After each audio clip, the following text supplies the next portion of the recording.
Salam IT News, jumpa lagi di program berita kami. Kali ini kami akan menyampaikan bahwa ketika virus komunis Tiongkok atau umumnya dikenal sebagai virus Wuhan dan virus corona baru berkecamuk di seluruh dunia, Beijing membual bahwa epidemi domestik terkendali dan semua kasus adalah kasus impor dari luar negeri. Namun demikian, beberapa praktisi medis di daratan yang menyebut dirinya whistleblower mengatakan bahwa gelombang kedua wabah telah terjadi di Tiongkok. Laporan internal pemerintah pusat adalah sekitar 2.500 kasus per hari, tidak termasuk pasien tanpa gejala. Mari simak berita selengkapnya.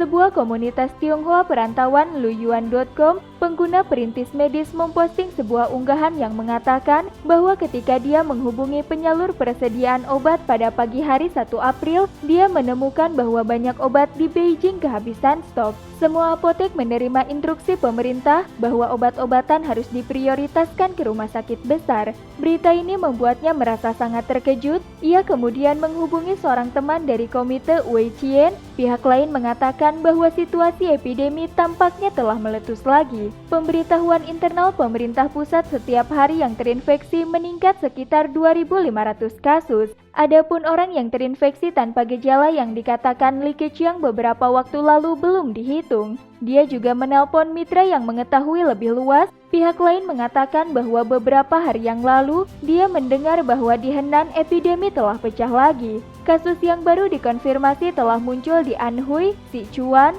Shanghai, Guangdong, Hubei, Jiangxi, Zhejiang, Suzhou, Shandong, Beijing, dan Chongqing. Namun demikian, untuk menjaga kerahasiaan, semua tempat hanya menulis pneumonia virus atau infeksi pernafasan. Beberapa pasien dengan penyakit dasar langsung menulis penyakit dasar asli sebagai diagnosis akhir. Perawatan isolasi selalu dilakukan untuk orang-orang ini. Isolasi tidak diterapkan untuk komunitas di mana ia berada, hanya isolasi terpusat untuk yang berkontak dekat. Mitra ini juga mengatakan bahwa Shanghai telah meminta sejumlah besar hotel diperuntukkan kamar sementara bagi perawatan isolasi.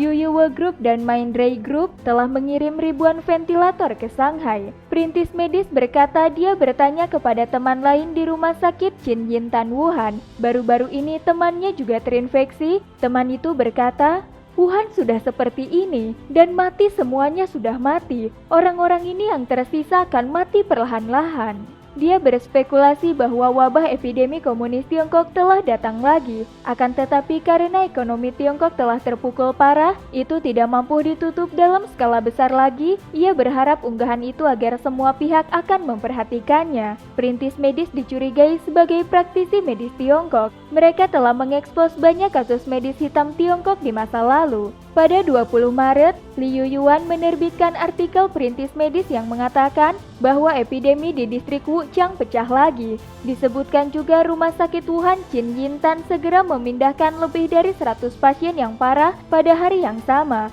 Beberapa dokter lokal juga mengungkapkan bahwa wabah di banyak distrik di Wuchang kembali pecah. Disebutkan juga beberapa tim medis dari Hubei diminta untuk pergi ke Wuchang untuk mendapatkan dukungan. Media Taiwan The Liberty Times melaporkan bahwa pembisnis Taiwan, Kuo Chien-hong mengungkapkan bahwa sejak akhir Februari telah menerima banyak pesanan mendesak untuk kantong mayat dari daratan Tiongkok, sedangkan jumlah pesanan tiba-tiba meningkat. Dalam beberapa hari terakhir menerima pesanan mendesak sebanyak mulai dari 100.000 hingga 200.000 pesanan. Di dalam hatinya sangat terkejut, ia bertanya-tanya tentang wabah tersembunyi di belakangnya, yang mana tak sesederhana yang dibayangkan. Komunis Tiongkok mengabaikan tanggung jawab atas berjangkitnya epidemi domestik kedua virus komunis Tiongkok, yang mana telah bertahan selama lebih dari 3 bulan.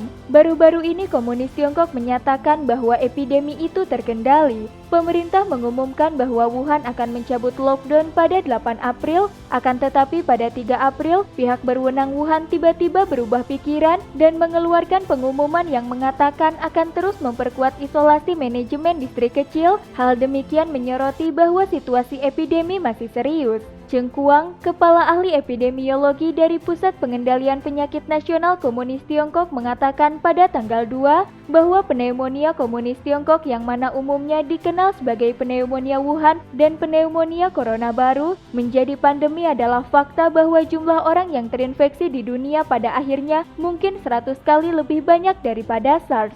dia memprediksi bahwa langkah selanjutnya untuk pneumonia komunis Tiongkok dapat membentuk klimaks di beberapa negara berkembang. Epidemi di Tiongkok belum berakhir, tetapi telah memasuki tahap baru. Dengan epidemi global yang mengamuk, Tiongkok tidak bisa memasuki akhir. Sekarang Tiongkok sedang dalam tahap mengimpor pertahanan eksternal, bangkit kembali secara internal, dan harus mencegah pandemi berikutnya. Beberapa analis percaya bahwa komunis Tiongkok telah mengeluarkan pernyataan di atas pada saat ini dalam upaya untuk mengelak dari tanggung jawabnya atas wabah kedua epidemi domestik yang tidak terkendali. Pada saat yang sama, mereka bersikap untuk membiarkan orang Tionghoa perantauan kembali ke Tiongkok menjadi kambing hitam. Menurut sebuah artikel yang diterbitkan pada 20 Maret di jurnal akademis teratas Nature, hingga 60% orang yang terinfeksi virus komunis Tiongkok tidak memiliki gejala atau gejala ringan, tetapi kemampuan orang yang terinfeksi ini untuk menularkan virus tidak lemah. Mereka mungkin memicu babak baru wabah. Minghui.net melaporkan bahwa baru-baru ini penjara wanita Guangdong dan penjara wanita Fujian telah mengerahkan sejumlah besar petugas polisi untuk memperkuat penjara wanita Wuhan karena virus komunis Tiongkok belum lenyap di Wuhan. Polisi yang sebelumnya membantu Wuhan diduga tertular pneumonia komunis Tiongkok, jadi sekarang mereka harus mengerahkan lebih banyak polisi untuk mengisi celah ini. Majalah Nature mengutip Hiroshi Nishiura, seorang ahli epidemiologi di Universitas Hokkaido di Jepang, yang mengatakan bahwa Tiongkok yang kembali bekerja dapat menjadi rantai komunikasi baru. Diperkirakan bahwa epidemi yang disebabkan oleh virus komunis Tiongkok akan mencapai puncaknya pada beberapa tahap antara akhir Maret dan akhir Mei. Disebutkan dalam pemodelan sekitar 550 hingga 650 juta orang akan terinfeksi di Tiongkok.